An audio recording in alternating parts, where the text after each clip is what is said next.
think every artist has a different way of doing things. A lot of glass artists draw out they have sketches of drawings of how they, plan on doing things, and I don't. I never have. I remember in the hot shop glass blowers would want me to draw stuff on chalk on the floor, and it just didn't make sense to me. I see something in my head, and that's how it goes. And a lot of times it's when I'm laying in bed at night, when I'm driving, I kind of get an idea, and I think I can make this work by doing this, this, and this. Right out of high school, I took like a metalsmithing jewelry class at Joliet Junior College here in Joliet, Illinois. And there was a teacher named Bev Deckman, and she, at the time, was doing a lot of glass work. I think she still is, and I started doing like basic bead making on just really small, it was called a minor bench burner torch. And I continued taking the class a few semesters just to do glass work. I kind of was more interested in glass than the metal end of making jewelry. And my parents were always really supportive.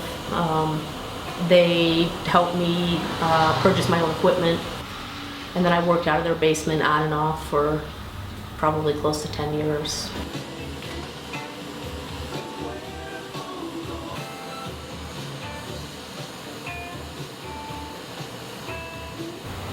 I'm basically all self-taught on the torch. I've had some classes here and there, but I never have been to art school or school directly for doing glass work.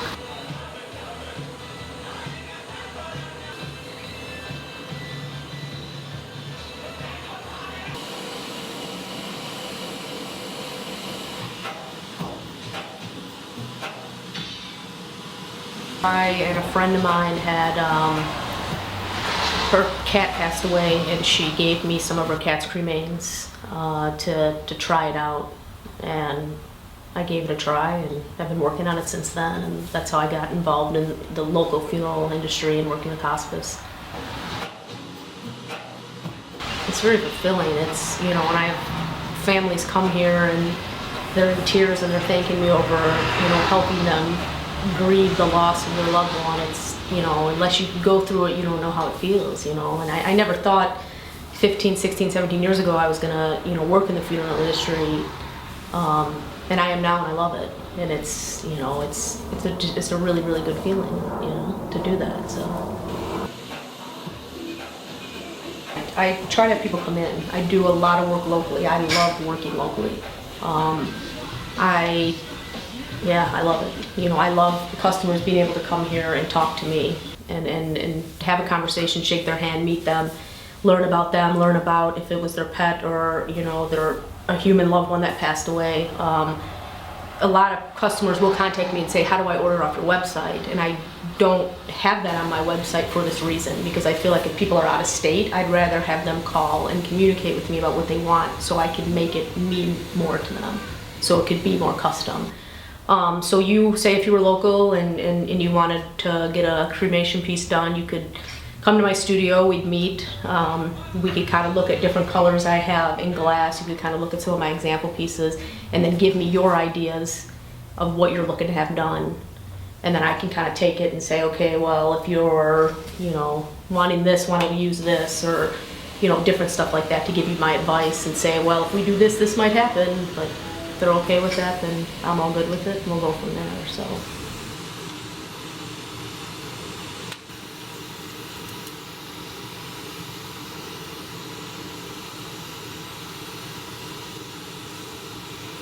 I had a student of mine, she was only 17 when she started taking classes with me, and she passed away when she was a little over 18, and I just worked on a large order for her mom with her cremains.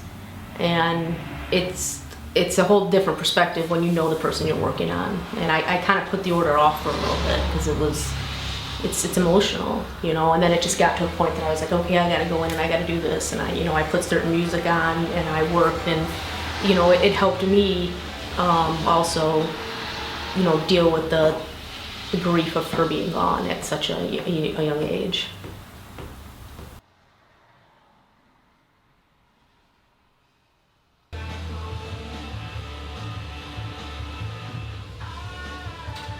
There are certain colors that don't work well with cremains, and I can't explain why to people, but there was a lady that I had that wanted to put her husband, she got a few different pieces done, but she decided on a Pandora bead for a Pandora bracelet with her husband's cremains in it, and there was like 2 different colors, and then she wanted a pink one done.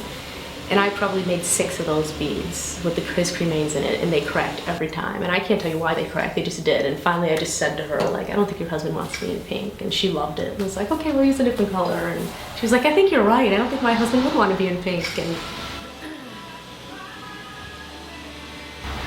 I designed a few years ago, pieces are called my fillable pieces. And they're nice because for people who aren't getting cremated, it gives people an option to have a memorial piece made.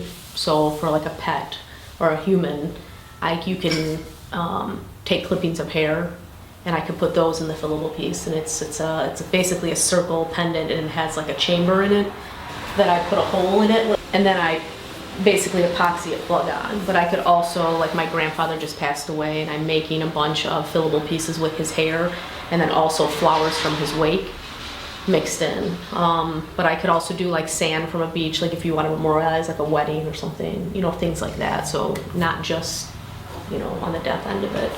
But it's nice because anything that basically can fit in this chamber, I could fit in there and gets epoxied shut. And it's nice because it magnifies everything. So the flowers magnify and the hair magnifies. I was kind of thinking, the chamber can only be so big.